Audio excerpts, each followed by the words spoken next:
Salut et bienvenue dans cet épisode de Inspire-toi, le podcast qui t'encourage à passer à l'action pour accomplir le projet que Dieu a mis sur ton cœur.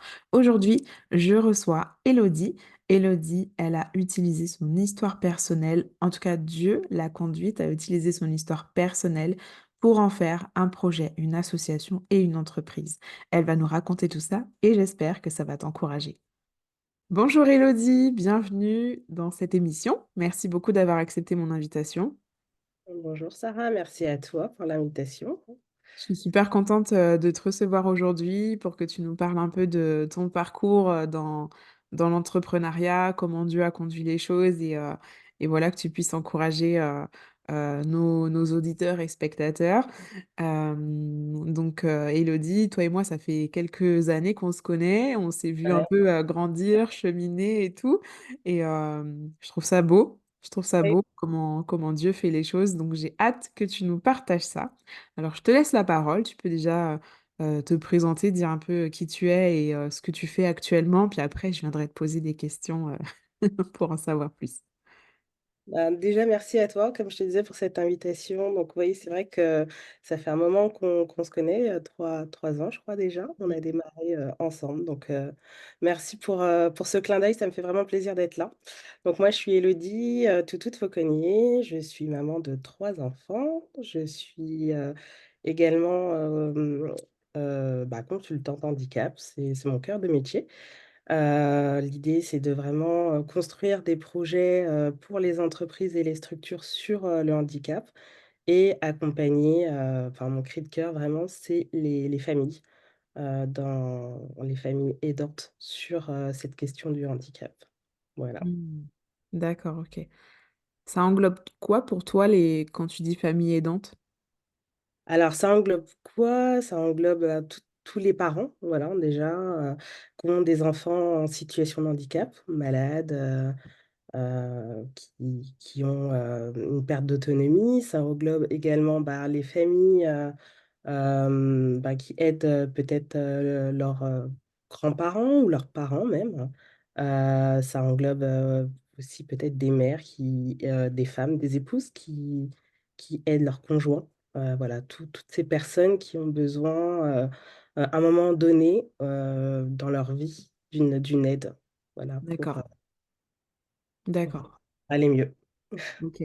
Comment ça t'est venu, toi, de faire ça? Alors comment ça m'est venu? C'est une histoire de vie, hein, tout simplement. Je suis moi-même aidante, hein, donc j'ai 3 enfants comme je le disais, 2 qui sont en situation de handicap. Mm. Heu, donc c'est des handicaps, invisibles, voilà, on dit, qui ne se voient pas, mais qui m'ont beaucoup, beaucoup, on va dire handicapée dans la vie, surtout, par rapport à eux et qui m'ont mis en fait des obstacles et beaucoup de difficultés dans toutes les sphères de la vie, on va dire. Parce que quand le handicap arrive, ça vient bloquer finalement, toutes les différentes sphères de vie. Mm. Donc du coup, ce projet, il est né dû à ces difficultés, à mon parcours de vie, qui était assez complexe et périlleux, où, au travail, j'avais du mal à concilier vie professionnelle et vie privée Mm. et à allier les soins de mes enfants. Tu Donc, faisais quoi, du coup, avant? avant, je travaillais à l'hôpital, j'étais aide-soignante en réanimation pendant 10 ans. D'accord. Heu, voilà, je travaillais en plus avec les horaires compliqués, jour, nuit, Mhm. des horaires, assez contraignantes, surtout pour, une vie de famille et une maman célibataire. Donc du coup, plus le handicap qui est venu se rajouter, donc c'était quelque chose de vraiment, galère, comme on peut dire. Ouais, d'accord. Parce que du coup, le handicap de tes enfants, ça s'est pas vu à la naissance. Tu l'as découvert après. Non, ça s'est pas vu à la naissance. Alors mon plus grand, lui, il a des troubles de l'apprentissage, donc c'est des troubles cognitifs qui apparaissent, au moment de l'apprentissage justement, quand il rentre à peu près vers le CP, pour le moment d'apprendre à lire et écrire, et il avait des très gros troubles sévères Mm. qui ont dû, nécessiter une hospitalisation et des gros suivis assez lourds, en fait. Dans mon D'accord. hôpital d'ailleurs, en plus, pour le coup. Donc j'avais un peu cette chance déjà, je dis: «Merci Seigneur», parce que Ouais. c'est comme ça que je le vois. Qu'on disait toutes choses déjà dès le départ Mm. et il y avait un service, il n'existe pas beaucoup de services en France, hein, il doit y avoir 4-5 services Et dans l'hôpital dans lequel je travaillais, il y avait un service spécifique sur ces troubles. Et du coup, en quelle année tu t'es lancée à ton compte? Alors du coup, ça a commencé réellement 2020. 2020, voilà. D'accord. Où Ok. j'ai créé les statuts de l'association, du projet. Et je crois que c'était en 2019 que j'ai commencé à poser et écrire la vision du projet. Donc au début, c'était plutôt une association que tu lançais. Ouais, alors moi, c'était vraiment la directive que j'avais reçue. Le Seigneur m'avait mis dans le cœur, mais depuis des années, de monter une association pour pouvoir aider les parents. Et en fait, du coup, euh, ça s'apparente à de l'entrepreneuriat solidaire, en fait. Donc, du coup, l'idée, c'était vraiment de la stratégie d'écouter ce que Dieu me disait, Mhm. de monter cette association. Ok.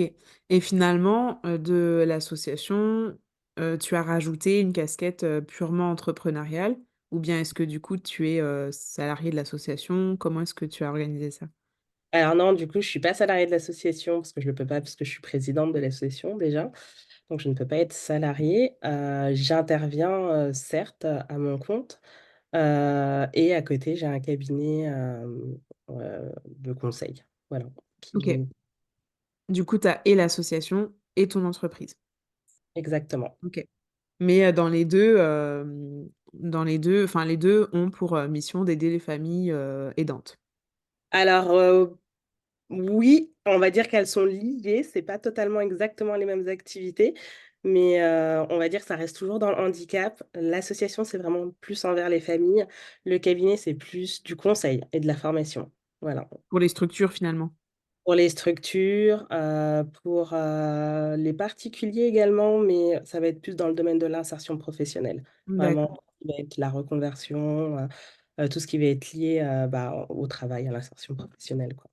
Ouais, c'est ça, parce que du coup, comme toi, en fait, finalement, les parents aidants, bah, ils sont obligés de revoir leur vie professionnelle parce qu'en fait, ils peuvent plus suivre par rapport aux rendez-vous médicaux et des choses comme ça, en fait, c'est ça. Exactement. Et ça nécessite soit des aménagements pour pouvoir adapter finalement le travail hein, bah, à la vie de famille, à la situation, Mhm. ou à l'inverse, une reconversion si bah, le travail nécessite vraiment de revoir complètement bah, le projet de vie, Ouais, quoi.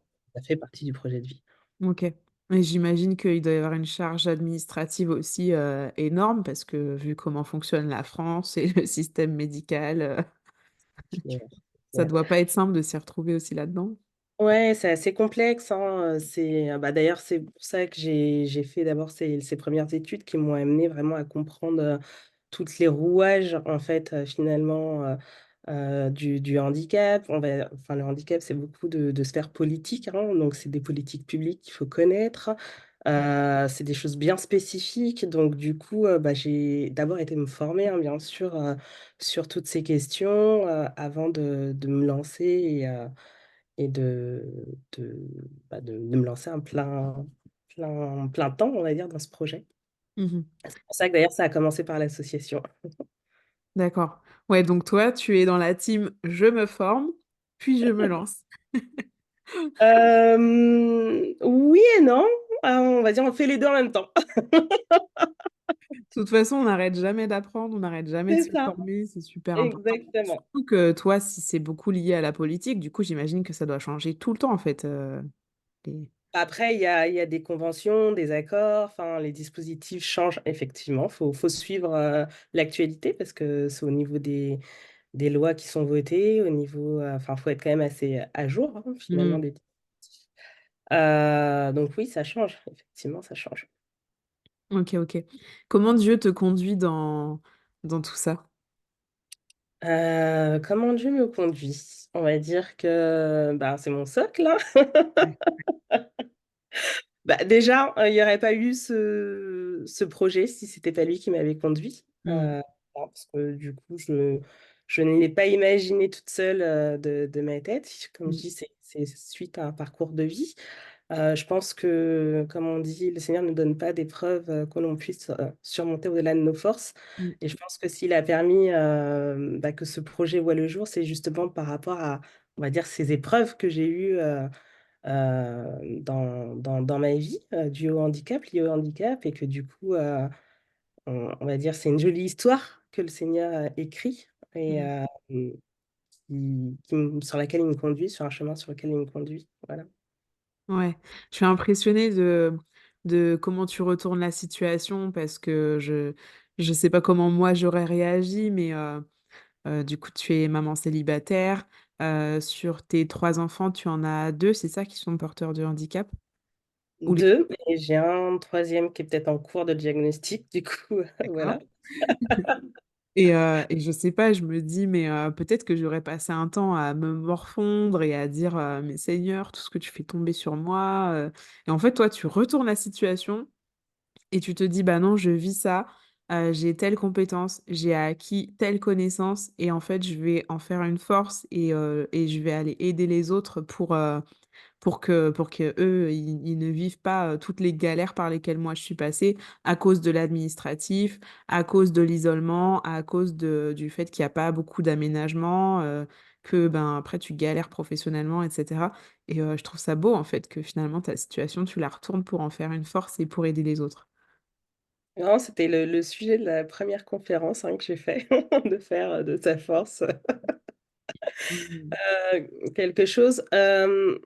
On va dire que ça n'a pas toujours été le cas. Je me suis beaucoup enfin, euh, voilà, j'ai fait un burn-out, je ne vais pas non plus le cacher, Ok. donc ça n'a pas toujours été facile et j'ai pas été toujours dans la pleine acceptation de ce qui m'arrivait. Faut être clair. Mm. Mais on va dire que dans ma détresse, là où le Seigneur est venu me chercher, c'est vraiment quand je me suis rapprochée de son cœur. Donc vraiment, quand j'ai noué cette relation avec lui, où j'ai dit Seigneur, bah pourquoi? Parce que ah oui, c'était beaucoup des pourquoi moi, des plaintes, je suis humaine, on va pas se... Ouais. Mm. Et là, le Seigneur m'a fait comprendre qu'il y avait un but pour toute chose, en fait, et que du coup, ses promesses étaient véritables, qu'il avait vraiment des projets pour chacun d'entre nous. Mm. Et ça faisait partie de son projet, même si au final, je me suis beaucoup culpabilisée. Il y a eu beaucoup de choses, beaucoup d'étapes qui n'ont pas été forcément faciles au début. Mm. Mais le Seigneur, ça faisait partie du processus. Voilà. C'est important aussi de dire que bah, toi, comme tout le monde, en fait, tu es passé par ces étapes où c'est difficile, où on se plaint, on se pose des questions, etc. Et je pense que ça fait partie bah, comme tu dis, du processus normal finalement. Un peu comme le deuil, on a toujours des étapes. Exact. Et finalement, tout le monde passe par là, peut-être d'une façon différente, mais tout le monde passe globalement par les mêmes étapes.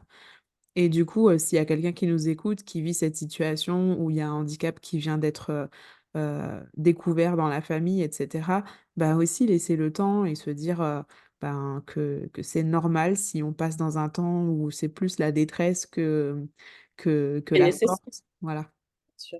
Mm. Hmm. Toutes Donc, ces étapes que l'on vit à travers le deuil, c'est exactement pareil. mm, mm, Effectivement.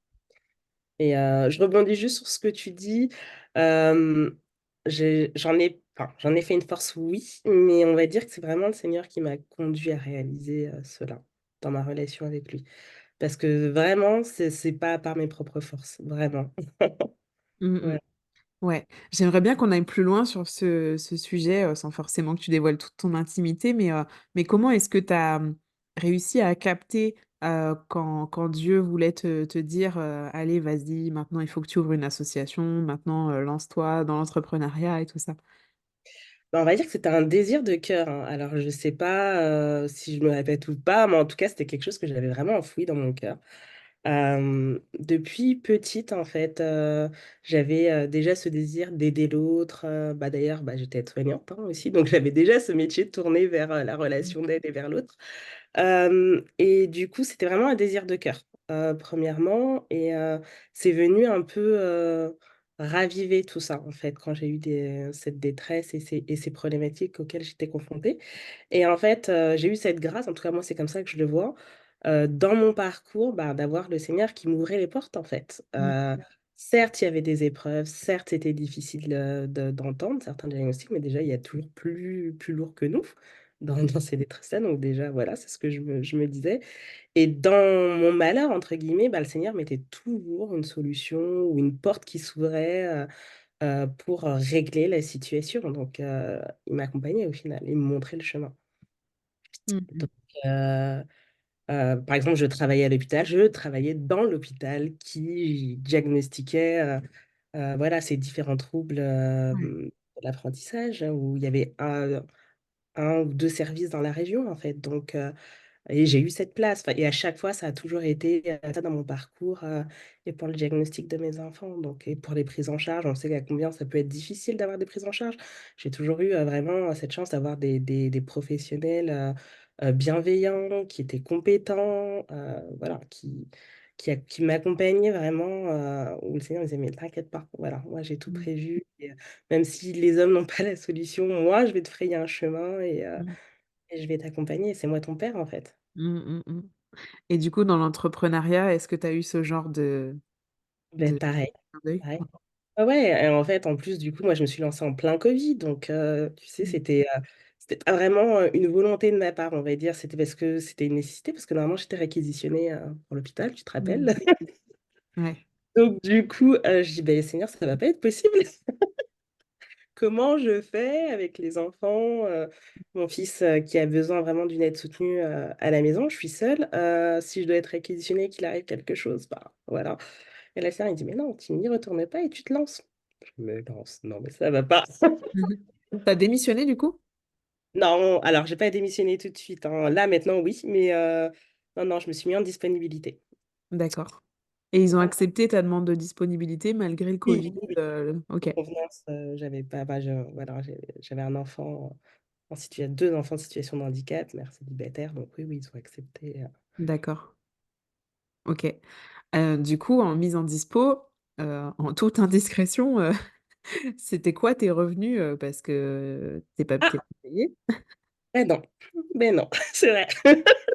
Ah oui, et puis bah là, du coup, je pouvais pas toucher le chômage, hein, pour le coup. Ouais. Ah ouais, c'est chaud. Oui, non, c'était chaud. J'avais zéro revenu, zéro revenu. J'ai quand même eu cette grâce, on va dire, de connaître les aides et de sortir de formation. Donc, j'ai pu avoir une compensation du fait d'être aidante et d'avoir un statut par rapport à mon fils, qui était minime, hein, mais qui était là. Et du coup, Mm. avec. Ouais, Et donc t'as fait un pas deux fois énorme, énorme. énorme. T'as Et sauté dans le vide, quoi. T'es sorti de la barque, t'as marché sur l'eau. vraiment. Vraiment, mais ça a été comme ça pour tout, même pour mes études, hein, ça a été, enfin, à chaque fois, le Seigneur conduisait pas à pas, en fait, depuis le jour où il m'a vraiment donné cette vision, parce qu'au début, ça a été un rêve, quelque chose, un désir. Mhm. Puis là, il m'a dit, bah vraiment, tu vas construire cette association. Ah bon? Moi? Pourquoi? Mais d'abord, tu vas te former. Donc voilà, et je dis, mais comment je vais aller me former? Enfin, c'est pas possible. Ils vont jamais me laisser partir. D'ailleurs, mon employeur voulait pas me laisser partir. Mm.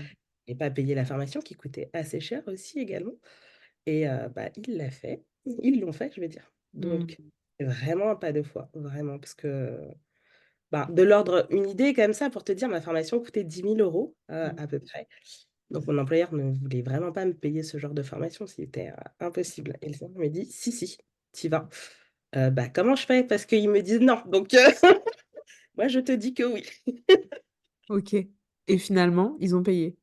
Bah alors au départ non, parce que du coup la session de formation commençait en septembre, hein, bah, je reprenais mes études à la fac, donc forcément. C'était une école d'ingénierie et du coup ils me disent non. Alors ils me disent il y a pas de, il y a pas de, il y a pas de possibilité, tu ne peux pas partir. Je me sentais comme en Égypte là, vraiment, tu sais. Ouais, ouais. Et là, je me dis, mais je comprends pas. Ils m'ont dit non, mais toi, tu me dis oui. Et tiens, on m'a dit, vas-y, monte un dossier. Je dis, mais c'est trop tard. Ils m'ont dit non. Et donc, du coup, ils m'ont demandé de faire un gage et d'avancer les frais, en fait. Et la commission était en décembre et je commençais en septembre. Donc, bah, du coup, j'ai trouvé, enfin, mes parents m'ont aidé pour avancer les frais. Je me suis dit, mais là, si je me plante et que tu vas vraiment. Et en décembre, le directeur de mon hôpital m'informe que mon dossier, mon projet est passé. Gloire à Wow. Dieu. Ouais, vraiment. Et je me souviendrai toujours que un de mes élèves qui me dit: «Ah mais alors toi, tu marches vraiment sur l'eau, je pense».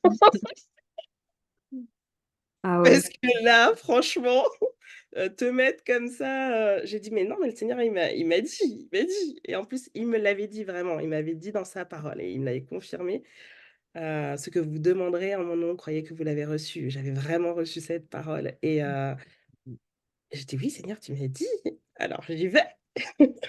Qu'est-ce que tu dirais de l'entrepreneur que tu étais au tout début et celle que tu es maintenant? Bah, il y a une évolution certes, forcément, bah, on apprend, on va dire que j'étais très peureuse, très, très peureuse, j'avais peur de tout, je doutais de tout. Malgré qu'il y avait bah, j'avais une petite foi, hein. Tu me dis: «Voilà», mais j'avais une petite foi et j'étais beaucoup dans l'indécision, on va dire. Je prenais beaucoup des décisions, indécises et je pense que vraiment le Seigneur a fait, mûrir ça en moi, en me confiant en lui, vraiment, en me Mmh. montrant, voilà, ça c'est comme ça parce que je te montre le chemin et tu vas prendre telle décision parce que tu t'es confié à moi, voilà. Je pense que ça a changé, comparé au tout début où, j'étais un peu dans le flou. Ouais, OK. Donc aujourd'hui, tu as plus, de confiance en Dieu et Ouais, du coup, ça te donne de l'assurance dans ta posture finalement? Mmh. complètement, complètement. Ouais. Oui, parce que forcément en plaçant ma confiance en lui, bah, je vois que, bah, voilà, il ouvre les portes et même quand il ne les ouvre pas, du coup, bah, c'est pour une raison aussi, Mmh pour mh. le parce que des fois, bah, il y a pas de réponse et des fois je me dis: «Ah pardon, parce que je mais je t'ai demandé, mais j'ai pas de réponse». Oui, mais peut-être qu'il veut que tu attendes ou peut-être même que tu fasses sans lui aussi du coup, mais pour voir, ça aussi, il faut le dire et c'est aussi une réponse pour voir, justement quel chemin tu vas prendre, mais il va toujours te conduire sur quelque chose, en fait. Mmh, mmh mh.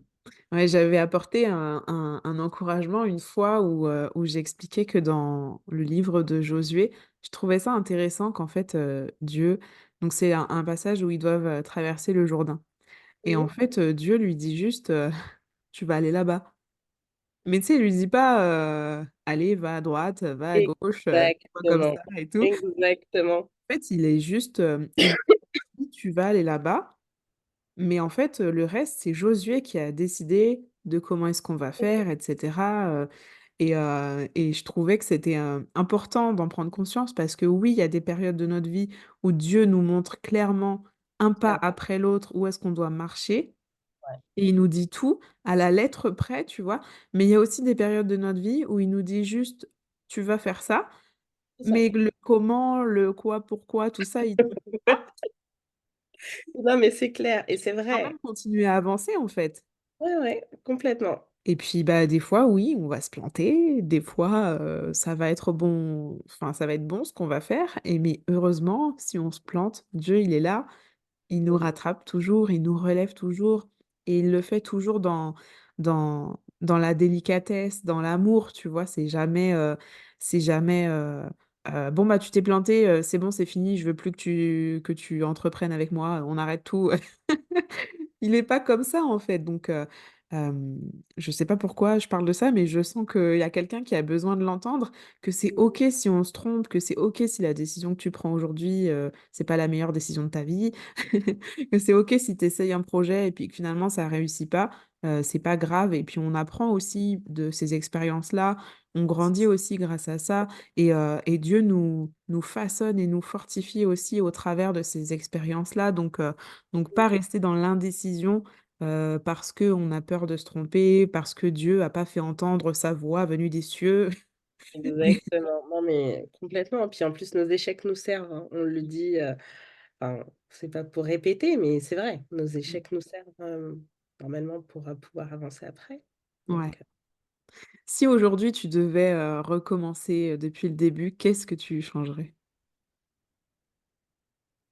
je pense que ça serait l'investissement. Je pense que j'aurais peut-être, plus analysé ma situation financière, hem pris conscience peut-être d'épargner et être moins, tu vois, dans les dépenses inutiles. Parce que des fois, je me suis dit, bah, j'ai pu me jeter de l'argent par les fenêtres des fois avant d'avoir une vision ou voilà, faire des choses ou payer des choses. Mm. Si je l'avais su, bah, j'aurais mis peut-être plus de côté pour ça ou voilà. Mm. Ouais, super important la gestion des finances. Complètement. La Bible parle à plusieurs reprises du fait d'être un bon intendant. Mm. Et je trouve que ça, c'est hyper important. C'est qu'au-delà de gagner de l'argent ou pas gagner de l'argent, c'est surtout comment est-ce que tu gères ce que tu as, comment Complètement. est-ce que tu le réfléchis pour investir dans le royaume, pour la suite, pour pouvoir te payer, pour pouvoir assumer tes charges, tes enfants. Voilà, c'est bien gérer, c'est super important. Mm. Mais c'est souvent ce qui nous manque quand on commence dans l'entrepreneuriat. Exactement. On le fait après, hein. Il est jamais trop tard, hein. C'est ce que je fais actuellement, tu vois. Mais Mais ouais, excellent, excellent. Et j'ai envie de te demander aussi, c'est quoi la plus grande leçon de business avec Dieu que tu aies pu tirer depuis que tu as commencé? c'est ma confiance en lui. Hmm. Mm. Ouais. Vraiment. C'est, c'est clair, l'entrepreneuriat, c'est un étirement avec Dieu et ouais. J'étais en train de réfléchir à ça ce matin, c'est fou parce que finalement, dans l'entrepreneuriat, comme moi j'accompagne les entrepreneurs qui veulent entreprendre avec Dieu, euh, je me rends compte qu'en fait, je donne des encouragements qui sont les mêmes qu'on donnerait le dimanche matin à l'église, tu vois. Oui. Et je me disais que ouais, quand tu entreprends avec Dieu, c'est une vraie marche chrétienne finalement. T'es, t'es... C'est un ministère à part entière, mais complètement. Ouais, parce que du coup, tu es étiré, tu vis des épreuves, tu vas plus loin avec Dieu, tu vas plus loin dans ta confiance en lui, tu t'es obligé de t'abandonner en fait. Et complètement, complètement. Mm, mm. Ok, super intéressant. Bon, ben merci beaucoup. Est-ce que tu aurais un petit encouragement pour les personnes qui nous regardent? Oui, oui, oui, l'encouragement, ça serait, ben, comme je l'ai dit, de faire confiance à Dieu, de se faire confiance également, de remettre toute chose entre les mains de Dieu, d'avoir ce rêve, ce désir qui brûle, voilà, en soi, ben, de peut-être de lui confier, voilà, comme une relation, et puis ben, de le remettre à Dieu. Et certainement, ben, il va faire quelque chose, il va faire naître Mm. quelque chose, un projet qui découlera de ce désir, de ce cœur qui brûle. Mm. Et, et voilà, je pense que du coup, ça serait cet encouragement que j'aurais à donner à, à d'autres. Yes, excellent. Merci beaucoup, Elodie. Merci d'avoir accepté Merci. mon invitation et d'avoir partagé tout ça à cœur ouvert. Merci à toi, avec plaisir, Sarah. À bientôt. À bientôt. Waouh, je trouve son parcours de vie bouleversant et touchant. Merci beaucoup, Elodie, de nous avoir partagé tout ça. Si toi aussi, ça t'a encouragé, laisse un commentaire et dis-nous comment ça t'a aidé dans ton quotidien par rapport à ton projet. Et partage cette vidéo à quelqu'un qui a besoin d'écouter ce message. À bientôt pour un prochain épisode.